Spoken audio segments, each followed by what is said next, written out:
श्री हरिवंश परम पूज्य प्रातस्मरणीय बाबा श्री राधा वल्लभ शरण जी महाराज की जीवन चरित्र दंडवती बाबा जी का। आगे गोपियाँ भ्रमर गीत में कहती हैं कि श्री कृष्ण की लीला कानों को अमृत के समान लगती हैं। उस लीला अमृत का एक कण भी जो चख लेता है उसके सांसारिक दुख सुख और रागादिक द्वंद्व नष्ट हो जाते हैं। उस अमृत की ऐसी मादकता उसको चढ़ जाती है कि वह अपने गृह गृहस्थी छोड़कर अंकिंचन हो जाता है और पक्षियों की तरह चुन चुन कर अर्थात वहाँ जहाँ तहाँ से भीख मांगकर अपना निर्वाह करने लगता है। कहने का आशय ये है कि श्री कृष्ण रस के एक कण का स्वाद चख लेने पर वह व्यक्ति घर परिवार के किसी भी कार्य में नहीं रहता और दीन दुनिया से कोई मतलब नहीं रखता। बाबा का सदैव के लिए गृह त्याग। आज गोविंद की भी कुछ ऐसी ही दशा थी। नंद नंदन की लीला रस का एक बिंदु चख लेने पर वे भी प्रेम रस के भिक्षुओं के पथ पर निकल पड़े। सिंजी मकवाल का वह मनोरम पर्वतीय क्षेत्र, माता पिता का लाड दुलार, भाई बहनों की ममता, सखाओं का साहचर्य, इनमें से कोई भी इन्हें रोक न सका। घर से निकलते समय गोविंद ने आवश्यकता का कुछ सामान और थोड़े पैसे साथ में ले लिए। लोगों की दृष्टि से बचते हुए वे समय उपलब्ध साधनों से वे आगे की यात्रा करने के लिए रेलवे स्टेशन की ओर चल पड़े। गृह त्याग के इस प्रसंग में गोविंद की आयु 15 वर्ष की थी। ये बात यद्यपि अनुसंधान करके ही लिखी गई है, तथापि इसमें केवल इतना ही अंतर संभव है कि उस समय उनकी आयु 15 के स्थान पर 16 वर्ष की हो। इससे ज़्यादा अंतर की संभावना नहीं है। गोविंद का जन्म सन 1924 में हुआ था, अतः गृह त्याग के समय ईस्वी सन 1939 या 1940 निश्चित होता है। इस अवधि में हमारा भारत देश अंग्रेज़ों का गुलाम था। उस समय सिंजी मकवाल से निकटतम रेलवे स्टेशन कौन सा रहा होगा, ये तो रेलवे विभाग के रिकॉर्ड को देखकर ही जाना जा सकता है। हमारा अनुमान है कि उन्होंने जिला मुख्यालय कठुआ के से ही रेल यात्रा प्रारंभ की होगी। श्री कृष्ण प्राप्ति ही गृह त्याग का फल है।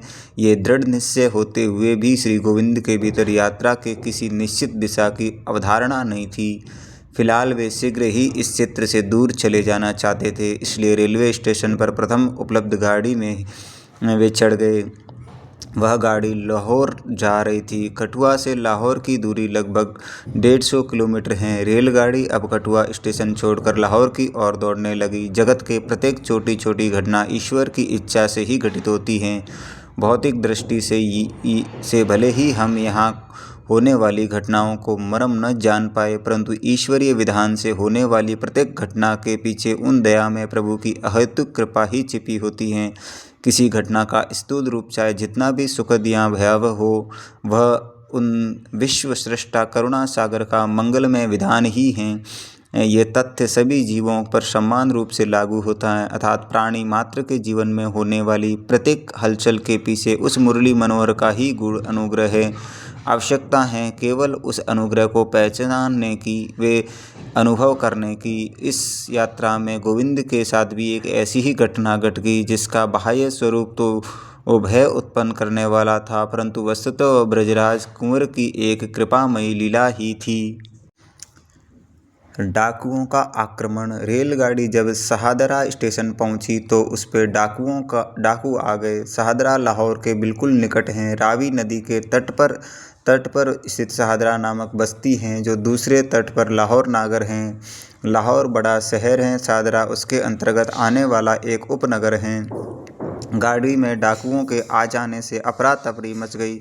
उन्होंने कई यात्रियों को पीटा और उनका सामान छीन लिया। गोविंद अभी छोटे ही थे, उन्होंने ऐसी घटना कभी देखी सुनी नहीं थी। पहली बार वे देहाती अंचल से दूर यहाँ आए थे। वह अंग्रेज़ों का शासनकाल था। जब भी सबकी ओर कड़ाई थी, फिर भी अराजक तत्व तो मौका पाकर अपना कार्य कर ही लेते हैं। लूटमार की ये घटना गोविंद कुछ दूरी से देख रहे थे। थोड़ी ही देर में वहाँ पुलिस दल आ गया, जिसमें कुछ डाकू पकड़े गए, कुछ भाग गए। ये घटना देखकर गोविंद बहुत भयभीत हुए। उन्होंने विचार किया कि पास में पैसा व सामान रहने से ही चोर डाकुओं का भय होता है, अतः भय का मूल कारण ये परिग्रह ही हैं।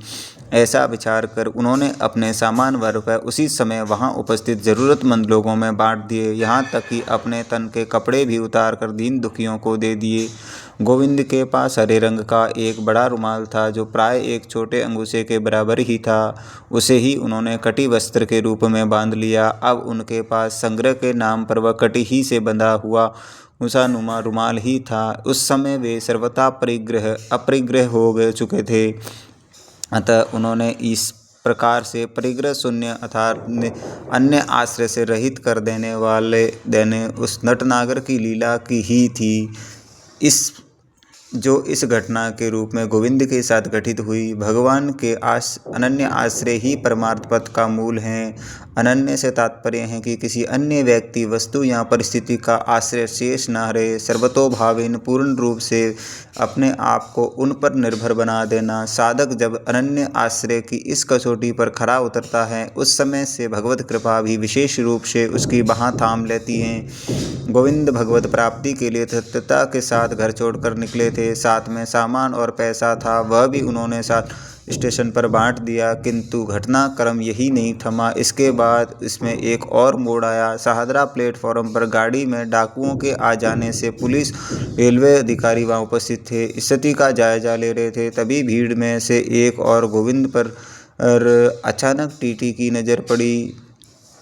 15 वर्ष का एक अल्पवयस्क किशोर केवल नाम मात्र का कटी वस्त्र पहने ये दृश्य टीटी को विस्मय में डाल रहा था। उससे ये प्रतीत हुआ कि इस लड़के से पूछताछ करनी चाहिए। वह कौन है, किसके साथ हैं और कहाँ जा रहा है। वह गोविंद के पास आया और उन्हें प्लेटफॉर्म के बाहरी हिस्से में स्थित एक कमरे में ले गया। वहाँ टीटी तथा कुछ अन्य सुरक्षा अधिकारियों ने गोविंद से पूछना प्रारंभ किया, तुम कौन हो, कहाँ से आए हो, तुम्हारे माता पिता कौन हैं। गोविंद उन्हें इन प्रश्नों का क्या उत्तर देते। माता पिता का परिचय देने पर तो वे अधिकारी सिंजी मकवाल टेलीग्राम भेजकर उन्हें बुला लेते। गोविंद असमझ में थे और उनको अपने आप को विषम परिस्थिति से घिरा अनुभव कर रहे थे। भगवत कृपा से गोविंद के अन्य सभी आश्रय छूट चुके थे। अब वे केवल उन्हीं के भरोसे थे जिन्हें ढूंढने घर से निकले थे। जब भक्त ने अपने आप को उनके हवाले कर दिया तो वे भक्तवत्सल भी उसे अवलंबन दिए बिना कैसे रह सकते हैं। जब कोई मनुष्य दूसरे का सहयोग करता है तो उसमें देरी, दूरी तथा सीमित सामर्थ्य के कारण अनेक बाधाएं उपस्थित होती हैं। किंतु श्री भगवान सब जगह हैं, सब समय हैं, सर्वसमर्थ हैं, इसलिए उनके कार्य में न दूरी है, न देरी है और ना ही सामर्थ्य जनित कोई न्यूनता है। गोविंद को उस संकट से निकालने के लिए उन्हें न तो दूर से आना था और न देरी करके आना था। जिस कमरे में अधिकारी गण पूछताछ कर रहे थे उसके बाहर उसी समय एक कार आकर रुकी। उस कार में से एक पंजाबी व्यक्ति अपनी पत्नी के साथ उतरे और तत्काल उस कमरे में आकर बोले, अरे ये तो हमारा लड़का है, हम इसे कब से ढूंढ रहे हैं। ऐसा कहकर उन्होंने गोविंद का हाथ पकड़ लिया और चलो चलो कहते हुए उसे खींचकर मोटर तक ले आए। अधिकारियों से बिना वार्ता किए वे गोविंद को कार में बिठाकर वहां से रवाना हो गए। ये सब इतना आकस्मिक और शीघ्र हुआ कि उन अधिकारियों को कहने, सुनने या सोचने का अवसर भी नहीं मिला। पंजाबी दंपति को गोविंद के माता पिता मानने में उन्हें कोई शक भी नहीं हुआ।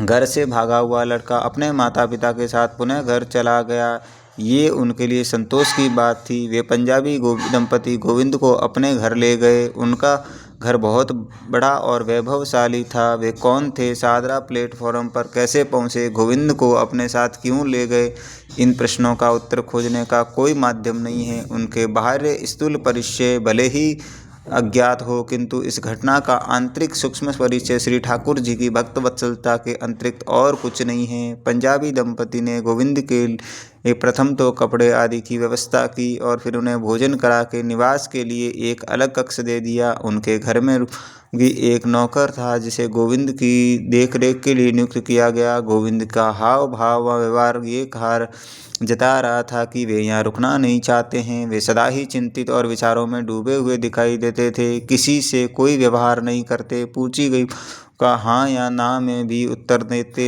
थे।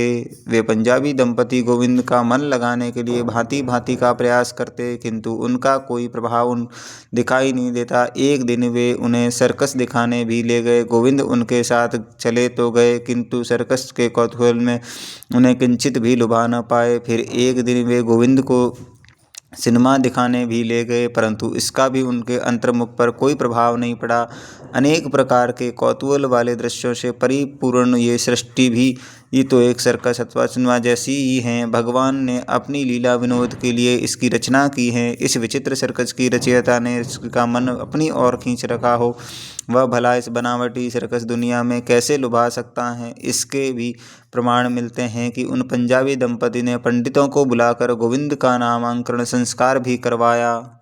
इस प्रसंग से अनेक प्रकार के अनुमान खड़े होते हैं। ऐसा प्रतीत होता है कि गोविंद जितने दिन उनके घर रहे, उन्होंने अपने परिचय का सर्वथा गुप्त रखा। वे कौन हैं, कहाँ से आए तथा उनके माता पिता जाति वर्ण का क्या परिचय है, इसे उन्होंने व्यक्त नहीं किया। यहाँ तक कि अपना नाम भी नहीं बताया। ऐसी स्थिति में संभव है कि पंजाबी दंपति ने ये मान लिया हो कि ये कोई आश्रयहीन बालक हैं जिसका अभी तक विधिवत नामकरण भी नहीं हुआ है। इसलिए उन्होंने पंडितों को बुलाकर गोविंद का नामकरण कराया। गोविंद का ये आचरण शास्त्र की आज्ञा और संत परंपरा में से सर्वथा अनुमोदित है। विद्वान होता हुआ भी अविद्वान की तरह आचरण किए ये शास्त्रज्ञ हैं। इसी के अनुरूप प्राचीन संत महानुभवों ने भी जीवन शैली अपनाई है। भीतर से सब जानता हुआ भी बाहर से अज्ञानी की भांति दिखाई दे, सतत सावधान होता हुआ भी असावधान की भांति आचरण करे, ये शास्त्र का निर्देश है। गोविंद ने इस युक्ति का आश्रय लेकर उन पंजाबी दंपति के यहाँ समय व्यतीत किया। उनकी दृष्टि केवल अपने लक्ष्य प्यारे श्री कन्हैया पर ही टिकी हुई थी। अंतर्मन में वे और आर्त भाव से उन्हें दिन रात पुकारे करते थे, हे नंदलाल, हे गोपाल, हे काली नाग नथैया, यहाँ से मुझे कब निकालोगे? मेरा लक्ष्य तो केवल तुम ही हो। फिर मैं यहाँ क्यों पड़ा हूँ? मुझे केवल उसी पथ पर चलना है जो तुम तक पहुँचा देता है। ये संसार के ऐश्वर्य और भोग, इनसे मेरा क्या प्रयोजन? हे नाथ, अब शीघ्र ही मुझे इस अंधेरे कूप से निकालो। जय जय श्री हरिवंश।